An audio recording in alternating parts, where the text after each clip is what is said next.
Olá, aluno do primeiro ano. Então, hoje iniciamos a semana 1 do Plano de Estudo Tutorado, volume 6. Coloque a data de realização das atividades e destaque o eixo temático, que é a compreensão e produção de textos. Nós temos aqui inicialmente uma leitura sobre os gêneros textuais.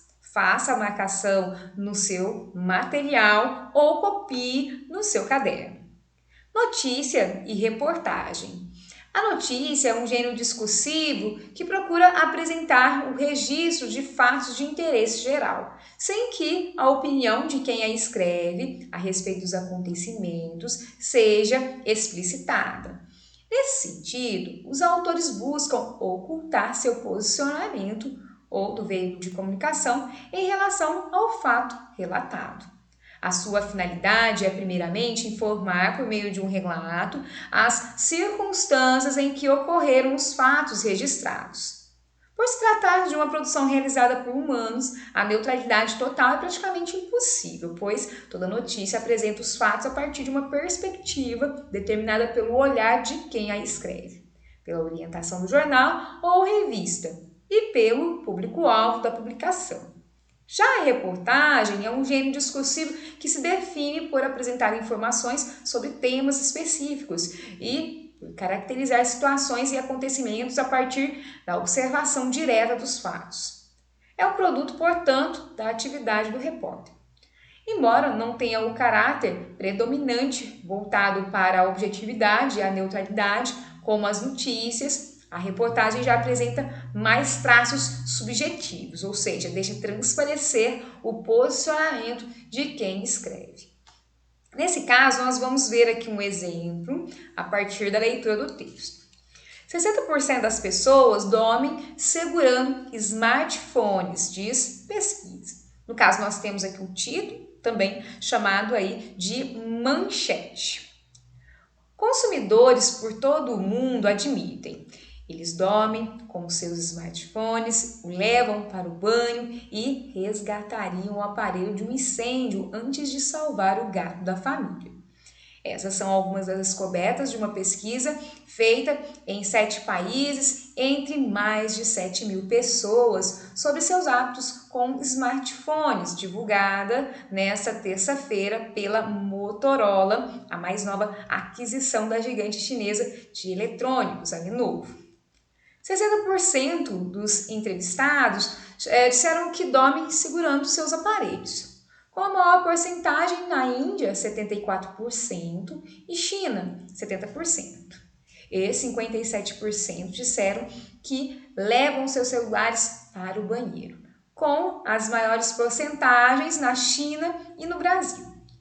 1 em cada 6 usuários de smartphones disse que usa o aparelho durante o banho, e mais da metade, 54%, afirmou que procuraria o celular antes do gato da família no caso de um incêndio. A pesquisa foi feita pela internet, pela KRC, Research, e ouviu um total de 7.112 donos de smartphones nos Estados Unidos, Reino Unido, Brasil, China, Espanha, México e Índia. Então, após a leitura do texto, nós temos aqui algumas questões. Número 1. A finalidade do texto fica clara logo no primeiro parágrafo. Então, nós vamos considerar que o primeiro parágrafo é a parte em azul. E aí você vai falar, né, o que fica evidente. O texto apresenta uma opinião ou um fato? No caso, nós entendemos que a notícia apresenta um fato. No caso, você vai destacar elementos do texto que comprovem aí sua resposta. Eu fiz marcações em rosa e em verde. Você pode utilizar colocando entre aspas. Número 2. Que elementos do primeiro parágrafo permitem identificar o objetivo do autor? Quase todos os textos informativos procuram responder essas questões. O que? Qual foi o acontecimento ocorrido? Quando? Esse fato aconteceu em que momento? Onde? Esse fato aconteceu em algum lugar.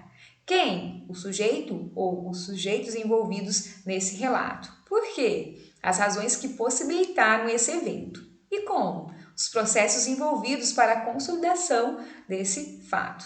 Como essas questões são respondidas no texto? Eu vou trazer aqui uma explicação mais prática sobre a notícia. Então, aqui nós temos a estrutura da notícia, né, uma pirâmide invertida. Então, nós temos inicialmente a manchete e no primeiro parágrafo nós temos a lead, que responde as perguntas às quais nós fomos aí falando.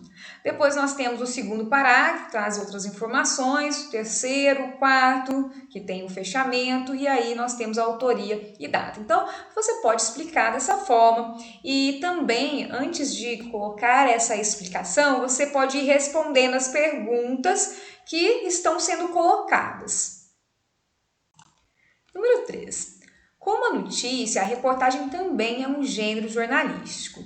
Em quais suportes você observa a ocorrência de reportagens? Então, no caso, né, você já deve ter folheado jornais, revistas, também acessado alguns sites de pesquisa, alguns sites que trazem aí algumas questões pertinentes do dia a dia.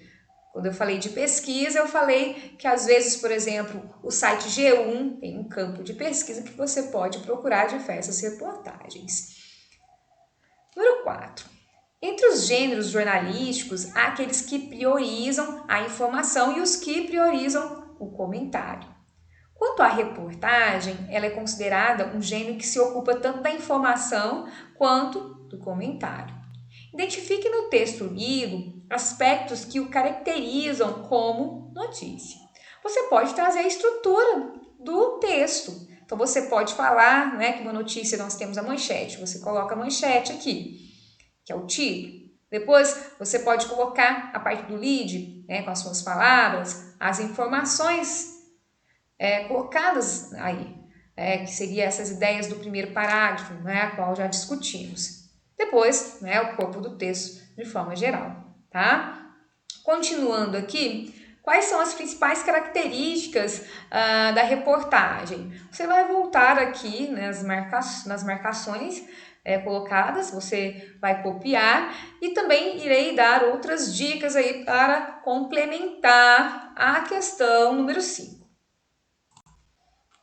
Temos aqui as características da reportagem. Então, um texto mais extenso, mais detalhado, pesquisa aprofundada sobre o tema, levantamento de dados, entrevistas, depoimentos, citações, abordagem de um tema sem ligação direta com o dia a dia da edição, quer dizer, não precisa ter acontecido naquele dia especificamente. Interpretação dos fatos relatados, pode apresentar sequências narrativas, descritivas e argumentativas, e a linguagem varia do formal ao coloquial, dependendo do público que pretende atingir.